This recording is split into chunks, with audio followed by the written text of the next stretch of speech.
To All the Boys I've Loved Before too is objectively not a very good movie. Hey guys, it's movie reviews in the dark. I should really make this a thing because the setup is kind of cute, you know? You can't really see the mess in my room. I'm staring right into blinding white light. It's all good. So it's Valentine's season, which is, you know, the season of love and all that jazz. But for those of us that don't have Valentine's, what did we do?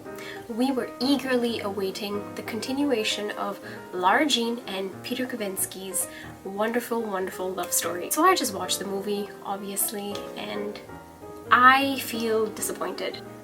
To All the Boys I've Loved Before, I think appealed to a wide range of people because there was something very refreshing, there was something honest, and there was something just unique but very simple about the way the movie was done. It had very likable characters. They made a really entertaining movie that was really sweet and just nice to watch. But this second movie didn't really have that, in my opinion, and it honestly just left me wanting a lot more, and it just left me with some wishes that they didn't really fulfill. I'm gonna try and talk about this movie as spoiler free as I can. So if you guys remember from the first movie, Lara Jean has this friend Chris. Chris has a love interest in this show, and it's unexplored, and that's not great. You know why? Because they're actually so cute and they're funny, they're really interesting in the very, very limited screen time that they have, and I want a movie, man. I will admit I'm kind of bored of Lara Jean and Peter at this point, and Chris's love story, man, I want that. They're cute. Trust me, if you watch the movie you will see. So obviously, this is not a spoiler, we all know that John Ambrose McLaren comes back in this movie. I feel bad for the guy that was replaced, but you know. So obviously we know that John Ambrose McLaren comes in, Lara, Jean, and Peter are now a thing. So clearly there is going to inevitably be some love triangle story going on. And I kind of hated that because that's kind of what the first movie was. Maybe a bit less obvious because like Jen was not really in the picture most of the time, but it was like a Jen, Peter, Lara situation, and it kind of just felt like a repetition of that.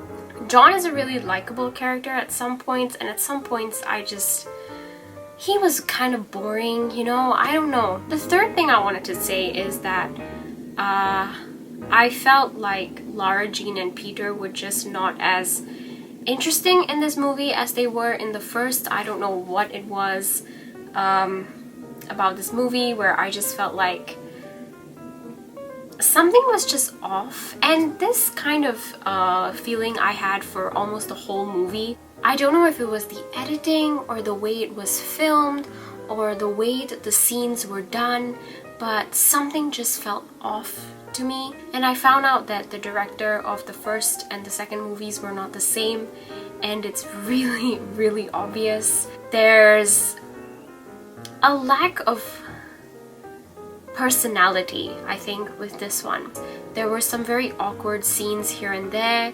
The dialogue wasn't awful. There wasn't anything particularly cringy, you know. This is not a kissing booth situation, but there was something lacking in this movie. The scenes, while trying to be aesthetically pleasing, were not as nice as the first film. I don't even know what word to say. I clearly do not know how to talk about movies, but there was something lacking, and it's just disappointing because I felt like this film could have been really great. The conflict in the story wasn't convincing. There wasn't a great build-up of tension. Problems happened and then were just glossed over, and I just think that it had a lot of potential and it was just wasted. I don't think this John Ambrose McLaren story deserved an entire film. I think they could have added in other things or maybe combined stories. I understand that there are 3 books and they're trying to make 3 films, but movies and books are not the same, and the amount of story that you can put into a film and the amount that you can put into a book are completely different. There were some situations where some very important conversations were being had. I don't want to spoil anything, but I wish that there was more to it. There are a lot of things that could have been added into this film to make it a lot more fulfilling, to make it a lot more heartwarming, to make it a lot, I guess, just a more entertaining watch. If anything, this movie was pretty boring. While there are a lot of young adult films and teenage high school movies that tend to follow very specific storylines and very cliched themes, there always tends to be something that makes it entertaining. That's why we've watched so many young adult films that continue to be iconic to, you know, people our age, because while they're stereotypical, there's always something unique about them. There's always a certain personality to them, and they're very fun to watch. And I am disappointed. I love Lara Jean and Peter, and you know, the characters are so great. She has such a cute family, and it's just like, ugh. And apparently this same person that directed this movie is gonna direct a third one, and now I just feel like I'm being set up for disappointment. But yeah, I'm not discouraging you from watching it, but this was not the Valentine's Day movie that it could have been. And yeah, thank you guys so much for watching this video.